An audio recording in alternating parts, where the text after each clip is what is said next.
Hey everyone, my name is David Dunbar, the theme park evangelist. I decided to go ahead and redo my vlog on the top 10 Universal Orlando restaurants because for one thing I was rambling on too much on just one particular restaurant. For another thing, it was actually getting really dark in here, and also I accidentally messed up while I was vlogging, so I had to redo anyhow. So I was just actually talking about the Three Broomsticks, which would be the 10th best restaurant at Universal Orlando Resort. I will show you guys that picture in just a second, but I was mentioning the reason why I think it's the 10th best one is because of the fact that it's a cool restaurant. It's got a more of an upbeat atmosphere than the Leaky Cauldon. The food is really good. They serve more than just British food. They're most well known for their food, the Great Feast, which can feed up to 4 people, but that does not include butterbeer, which is $7 alone, but with a preferred pass holder discount, you're looking at $6. That's just for a cold. And then, of course, by the time you buy your Great Feast and you buy everybody butterbeer, you're looking at over a $100 meal. Anyhow, so now I'm going to show you guys a picture of the restaurant. So, yes, the Three Broomsticks restaurant was number 10, as you can see here. That is the most accurate picture you will actually get of the restaurant. I deliberately Google searched pictures of restaurants, either when they had people eating at them or just the outside of the restaurant. I really wasn't being picky, other than I just didn't want to see an empty restaurant, because the only time you'll ever see a picture of an empty restaurant is the 2 Harry Potter ones back before the 2 lanes officially opened, which really wasn't that long ago if you think about it. So number 9 is the Leaky Cauldon. Now, before I continue forward, I want to let you guys know that the restaurants I picked either are my personal opinion or just based on pure fact. Anyhow, so let me show you guys the picture. So this is the most accurate picture that I could find. I actually have no idea when this picture is taken. This was taken by TripAdvisor, and basically this is probably the coolest Harry Potter restaurant, because you actually feel like you're at the Leaky Cauldon. It's a much quieter atmosphere. I feel like the staff are more serious here because they're really trying to make you feel like you are at the Leaky Cauldon. And in my opinion, I thought that was really well done. And of course, you're pretty much only going to find British food at this particular restaurant. I would recommend, of course, either enjoying your butterbeer at the Three Broomsticks or the Leaky Cauldon. There really is no better place to drink your butterbeer. I think both restaurants are very well known for the butterbeer. I think some Harry Potter fans will tell you the Three Broomsticks is better because they really only mention butterbeer in the whatchamacallit parts of the books when they go off to Hogsmeade, and pretty much the Three Broomsticks is in Hogsmeade versus the Leaky Cauldon is in Diagon Alley. And even though Harry went to Diagon Alley quite a bit, it's just not a place you would think about going to have butterbeer, but that's another story. So number 7, hold on, let me think of, no, number 8, sorry, on my list is Jimmy Buffett's Margrativille, and of course, I don't know who the gluten dairy-free review blog is, but whatever. But here is a picture of the restaurant. Excuse me, yes, this is the one in Orlando. Anyhow, hopefully the camera will clear up while I'm still talking, because it hadn't at first. Jimmy Buffett's Margaritaville in Orlando is one of many of Jimmy Buffett's Margaritavilles. It's a well-known place for selling alcohol. It's a very tropical themed restaurant. I don't think Jimmy Buffett has ever been to this one. I know you can find his signature at the one in Aruba, if I'm not mistaken. I know the Tim Tracker went to his one in Aruba, if that's the one I'm thinking about, because The Tim Tracker recently just did his very first Disney cruise, and cruise for that matter, period. And I thought that was really cool that he got to go eat at one of Jimmy Buffett's restaurants. And the only one that I've actually been to is the one in City Walk at Universal Orlando. I've never actually eaten there, but I have walked around. The merchandise is actually kind of cool. Of course, if you ever go into a Jimmy Buffett Margaritaville, you're always going to find a merchandise store after the fact.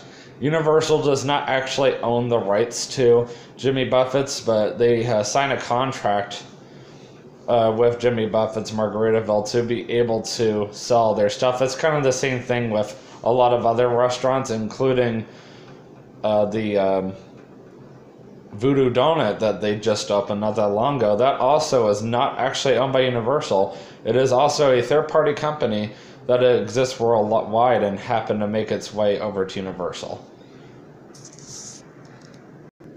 So if I'm not mistaken, this place right here, Finnegan's Bar and Grill, is also another one of those restaurants that's not owned by Universal, but yet the only place you'll find it at Universal is the original park.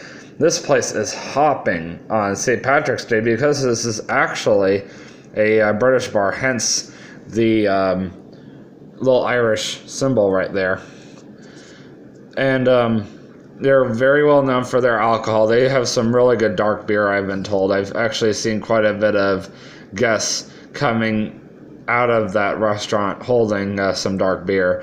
So at least we know for a fact that they sell dark beer. Unfortunately, Finnegan's is another one of those restaurants I've not actually eaten yet. I have no idea why they don't have one in Islands of Adventure, or even City Walk for that matter, which would make sense for it to be in City Walk. I'm assuming that Universal figured it made more sense to put it in the original park due to the fact that the original park still has that old feel to it, just like Hollywood Studios still has that old feel to it. I think that's the one thing I like about both Hollywood Studios at Disney and, of course, Universal Studios Florida both have that, I shouldn't say old feel, but vintage feel. That just sounds more colorful. It's a better adjective for old.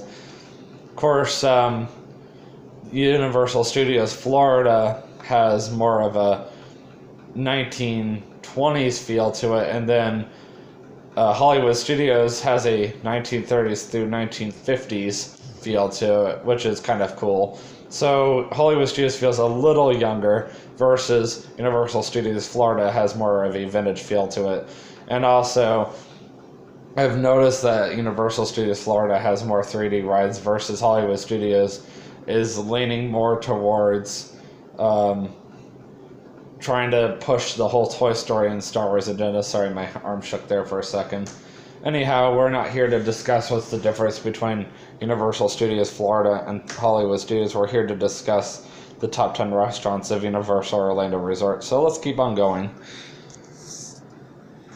Over in Universal Orlando City Walk is a restaurant called Red Oven Pizza Bakery.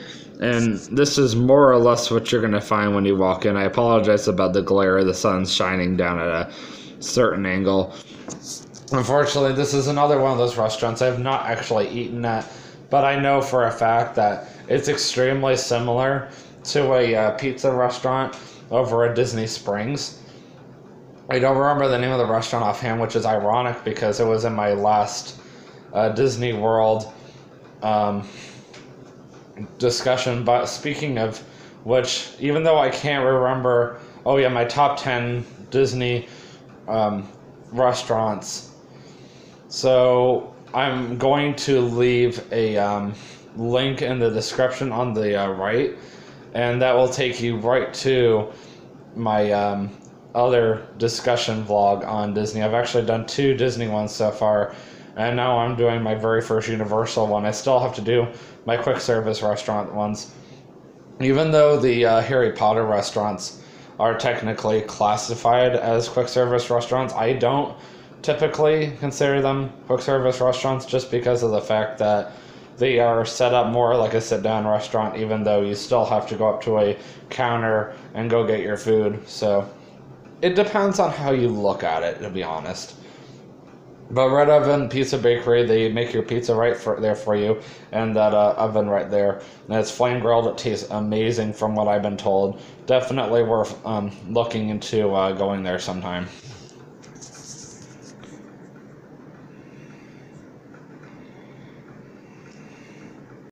So, of course, Red Oven Pizza Bakery was number 6. So, number 5, in my opinion, would be the Cowfish.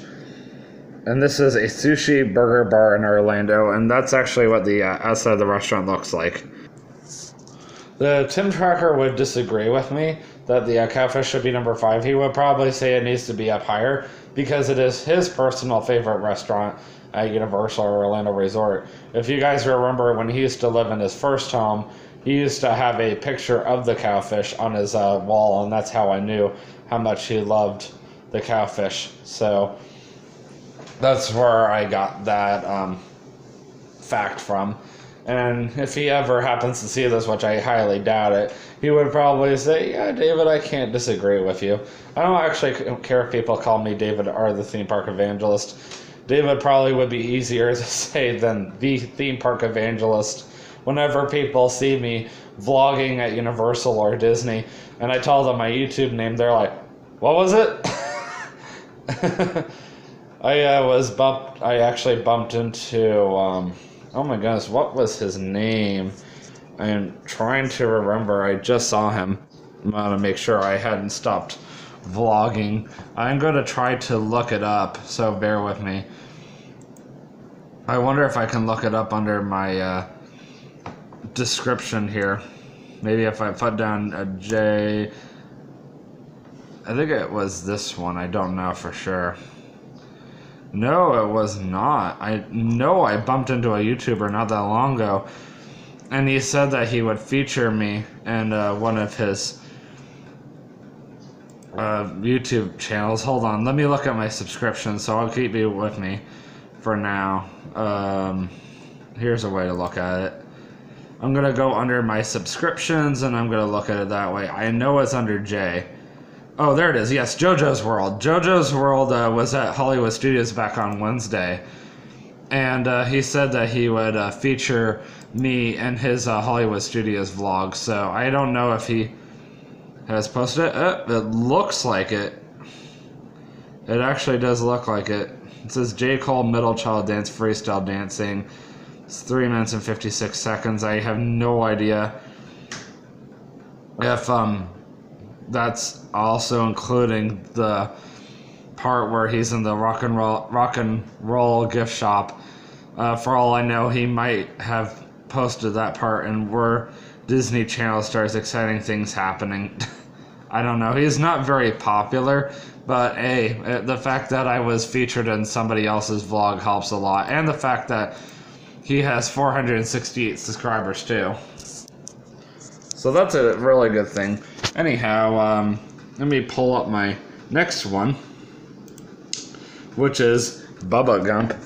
And now this is actually a restaurant I have eaten at, and this is also at Universal Orlando Resort. It's the very first restaurant that you will see when you come into Universal Orlando. And this is pretty much what the outside of the restaurant looks like. So Bubba Gump, you have to watch Forrest Gump to understand what Bubba Gump is about. So Bubba Gump basically takes catchphrases from the movie Forrest Gump and plays them in part of the movie. If you pick up the sign where it says "Run Forrest, Run, Stop Forrest, Stop," so of course that's how you get your waiter just to keep on going or to come stop at your table. And of course, to people who have never seen Forrest Gump, you're probably just going to think, oh, that's cute. And you might just play with it, and your waiter might stop, and you're like, oh, hello, I didn't know I accidentally stopped you. Yeah, you did. You put your sign that way. I did? I didn't even notice. Like, I don't even know what this means. And for someone who's never seen Forrest Gump, that's pretty much what they're going to be thinking. I mean, some people probably are eating there, even at this very moment, with people that have seen the movie at least, and they're probably completely relying on the people who have seen the movie, so that's pretty understandable too. I think the restaurant was very well done, and the theming behind the movie. They have all kinds of features from the movie, not just how to get your waiter's attention. Also, they put a lot of detail into the walls, like the pictures and some of the artifacts from the movies. And then, of course, the menu is just layered and stuff from the movie as well. So that was really cool. And that was number 4, by the way. So for number 3 on my list, I have the Toothsome Chocolate Factory Emporium. I don't know why it says Chocolate Emporium. Maybe it is just Chocolate Emporium. And Savory Kitchen. I know it doesn't say it on the title, but I know that's what it's called. And of course, that's how it would look like to everybody from the outside. And this is actually one of those restaurants that I do know about. Sorry, I got a little itchy there. Ugh. I know that was kind of weird to watch.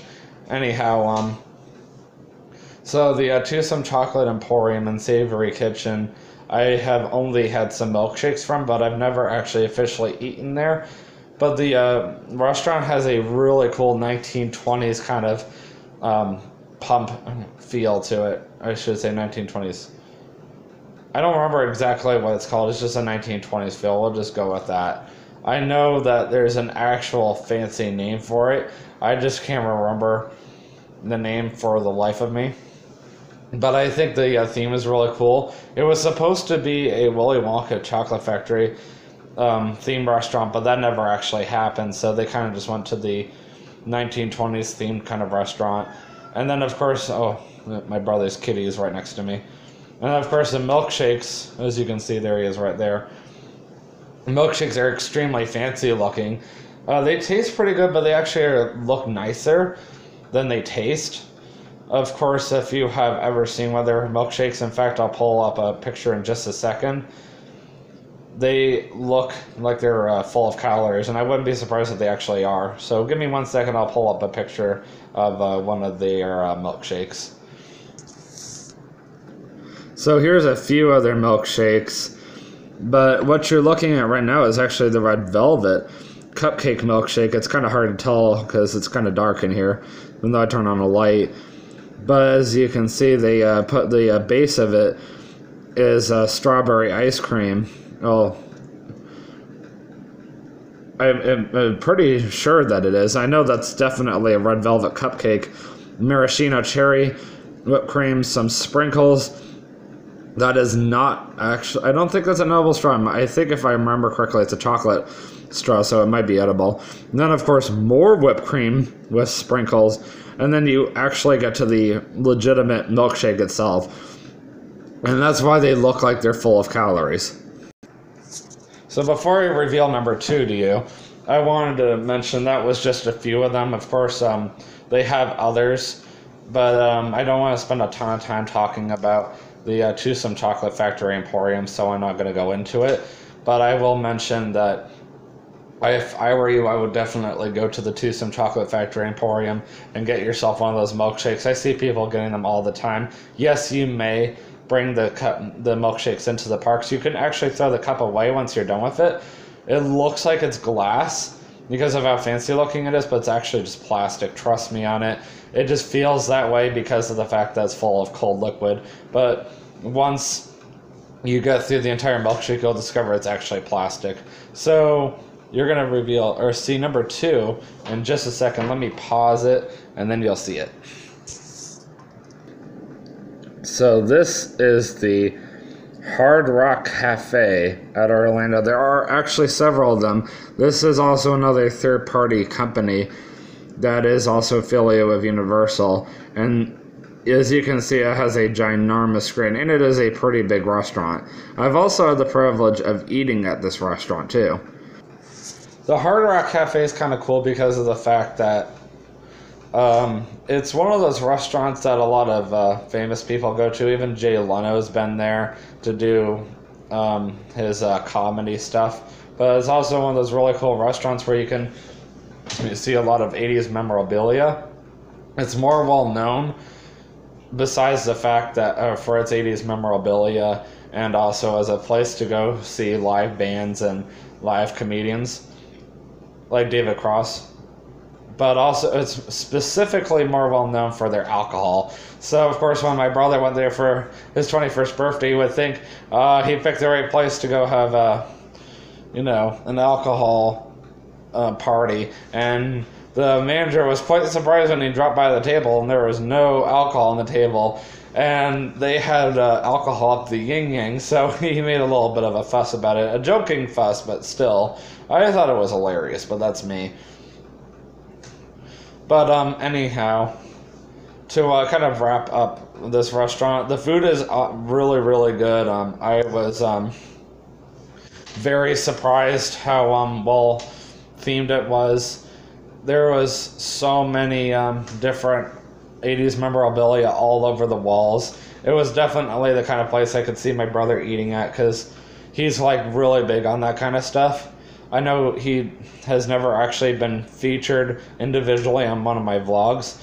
He might have appeared in the background a few times, but we're not going to tell him that, because then he'll get upset. I guess he's just not really big on being on camera. I personally don't mind being on camera, but that's why I've been doing this for 3 years.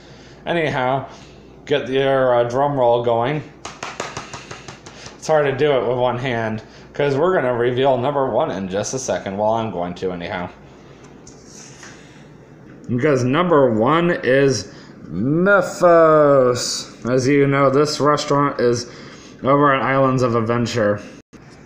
And it is also the number 1 rated restaurant in Orlando, Florida, period. It has been won awards multiple times.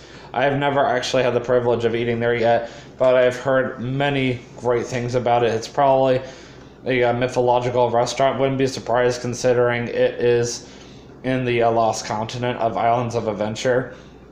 As you know, Islands of Adventure, there's different islands you go to, and each one is themed after that particular topic. Like Jurassic Park is completely themed after Jurassic Park. Actually, Jurassic Park is half Jurassic Park, half Skull Island, Reign of Kong, which is kind of interesting, because Jurassic Park is actually the biggest one to date.